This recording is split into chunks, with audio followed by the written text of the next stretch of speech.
So as stated before, this assessment is based on a Stage 2 Year 4 class consisting of 30 students.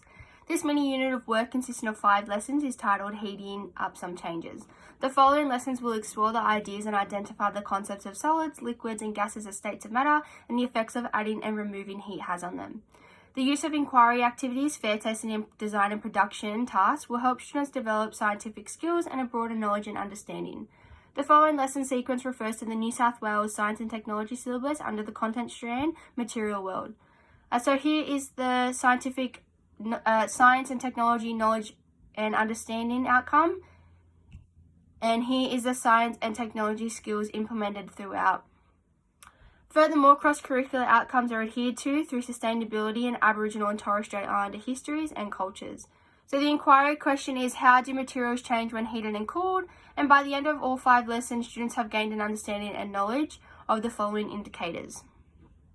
The common alternative conceptions for these topics are objects that keep things warm like mittens, coats and blankets are sources of heat. The white substance coming from boiling water is smoke. Coldness is transferred from one object to another. And ice and water are not the same substance. Solids dissolve when melting. Water disappears or is displaced. They think that is evaporation. And they think condensation is water leaking out of a container. And in fact, solid, liquids and gases of the same substance are in actual fact different substances because of the change of state. Alternative conceptions can be hard to challenge, as students may be satisfied with their own conceptions due to how they view the world. The following lessons challenges the children's alternative conceptions and engages with new knowledges and understandings because it's through a hands-on, minds-on approach. The overview of the 5 lessons has been planned based on the 5 E's instructional model approach of engage, explore, explain, elaborate, and evaluate.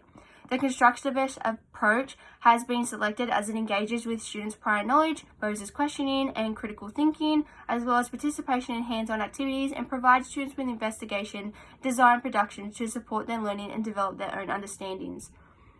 Students will engage and develop scientific inquiry-based learning and acquire knowledge of the nature of science.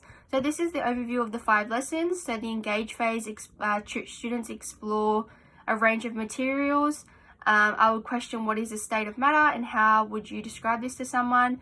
Children will write their ideas of states of matter and the effects of adding or cooling. So this is the type of diagnostic testing. And then we would have a discussion on Indigenous cultures and the use of animal skins for insulating properties. And students will predict whether materials have an effect on the ice cube's rate of melting. So students will plan a fair test to check using different materials. So the explore phase is what we'll be looking at today, where they experiment with different materials by adding or removing heat energy. Students predict the change of state when adding or removing heat. Students explore the changes of state, so solid to liquid, liquid to gas, and liquid to solid. Students focus on questioning, predicting, and reasoning through their experiments.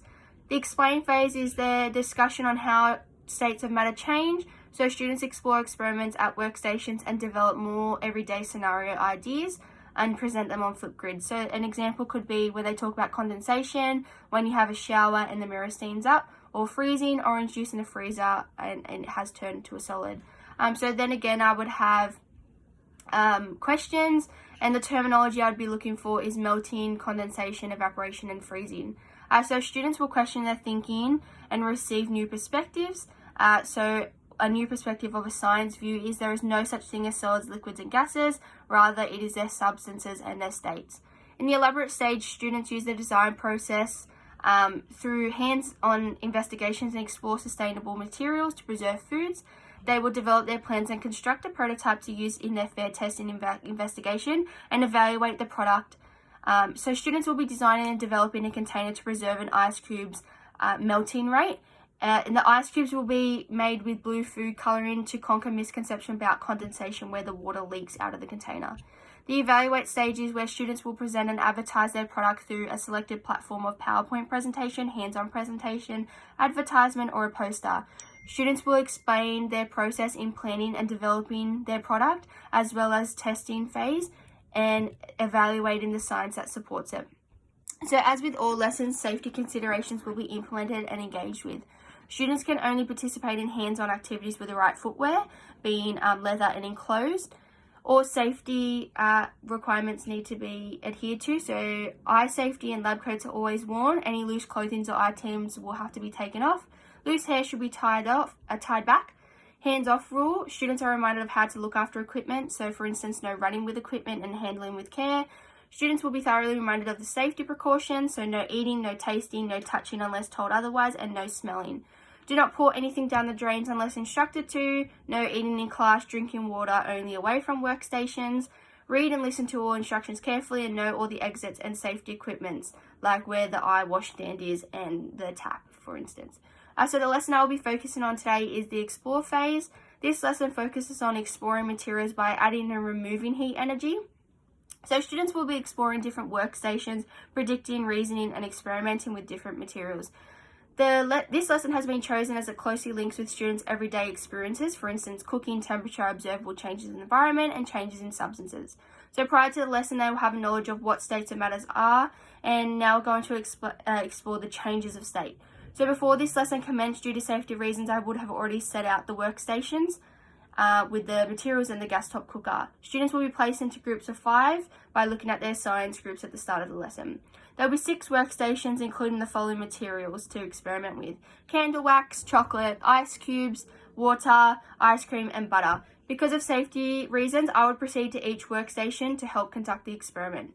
So students will be asked to predict what will happen when heat is added to the materials and when cooling is added and they need to provide reasoning. Students will do this for all workstations while waiting for the teacher to conduct their experiment. Students are encouraged to describe the process in what happened, for instance, if it's melting or freezing, and so on. So groups will share their experiments to the rest of the class. So for instance, the candle wax station would firstly state the candle wax was a solid because it had a definite shape and volume. They would explain and present how when adding heat to the candle wax, it melted and changed to a liquid state of matter. As the liquid wax is heated even more, it begins to vaporize, changing to a gaseous state of matter. Once cooling was added to the liquid state, it changed to a solid state. Students will explore the concepts of melting, vaporization, and freezing in this workstation. So open-ended questions will be conducted throughout the whole lesson. So for instance, in the workstation, I would question, what state of matter is this and how do you know? They would respond with, this is a solid because it has its own shape and does not flow. Or what would happen if you added heat? It would turn into a liquid. How do you know that? Because when the chocolate melted, it turned to a liquid form, so its change of state is a solid to a liquid. And how did the state of matter change? And they would say through melting. I would further engage with the question, what would happen if you cooled the material, and is the substance the same? This will leave students engaged with their next learning experience. I would then be able to note that this student has a knowledge and understanding of the changes of state and how the states of matter changes. So halfway through the lesson, I would instruct students to turn their attention to the front of the classroom for my demonstration. I would propose a closed question and have the students elaborate on their thinking. I would re-demonstrate a station, the ice cube station, and I would question, when this ice cube melts, does the substance change? They will either answer yes or no. I would question, how do you know? And I would demonstrate that you can drink the water from the glass and you can drink the water that has melted from the ice cube.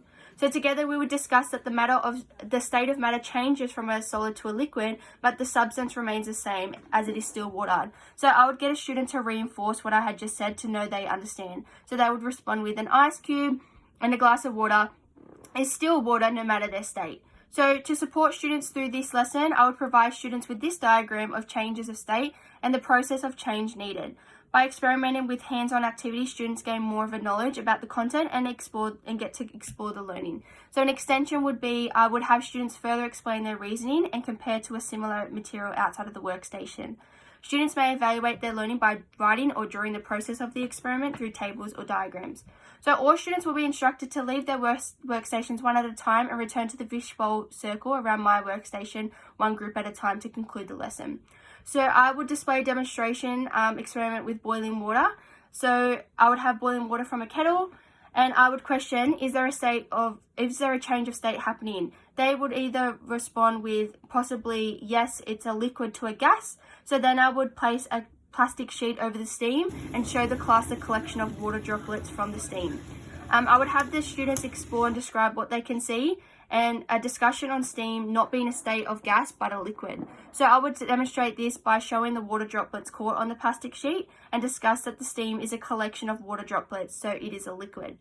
From here, students will clean up the area and return to their desk for the next lesson. And during the school day, I would implement open-ended questions to get students thinking and develop their understanding. For instance, when there is dew on the window, I would ask the students to state the change occurring.